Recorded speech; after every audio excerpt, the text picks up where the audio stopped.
مدینے کو جائیں، یہ جی چاہتا ہے۔ مدینہ منورہ کی زیارت کرنے والوں کی تعداد میں مسلسل اضافہ ہو رہا ہے۔ گزشتہ برس یہاں آنے والے زائرین کی تعداد میں ریکارڈ اضافہ نوٹ کیا گیا ہے۔ سال 2023 میں شہر مقدس آنے والوں کی تعداد 14 ملین سے زائد رہی۔ زائرین کی تعداد میں اضافے کی وجہ سے سعودی حکومت کی جانب سے سیاحت کو فروغ دینے کے لیے جامع منصوبے بیان کیے جاتے ہیں، جن کے حوصلہ افزا نتائج سامنے آ رہے ہیں۔ مملکت کے سیاحتی پروگراموں میں ریڈ سی ٹورزم کا حصہ 30% ہے۔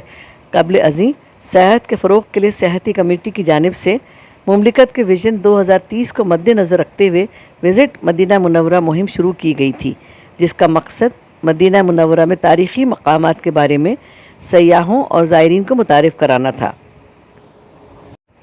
محکمہ شماریات کی جانب سے جاری رپورٹ میں بتایا گیا ہے کہ گزشتہ برس مدینہ منورہ آنے والے سیاحوں نے تقریباً 50 ارب ریال خرچ کیے۔ شہر مقدس میں آنے والے سیاحوں کے قیام کی مدت میں بھی اضافہ ریکارڈ کیا گیا، جو اوسطاً 10 دن ہے، جس سے سیاحتی امور میں بھی کافی بہتری آئی۔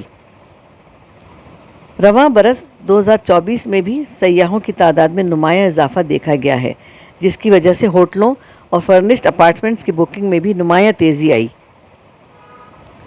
مسجد نبوی میں گزشتہ ہفتے کے دوران 52 لاکھ سے زیادہ مسلمانوں نے نماز ادا کی ہے۔ مسجد نبوی کی انتظامیہ زائرین کی بڑی تعداد کے لیے بہترین انتظامات میں مصروف ہے۔ انتظامیہ کے مطابق گزشتہ ہفتے کے دوران 51,05,000 زائرین نے سلام پیش کیا ہے۔ اس عرصے کے دوران 2,61,000 زائرین نے روزہ اطہر میں نماز ادا کی ہے۔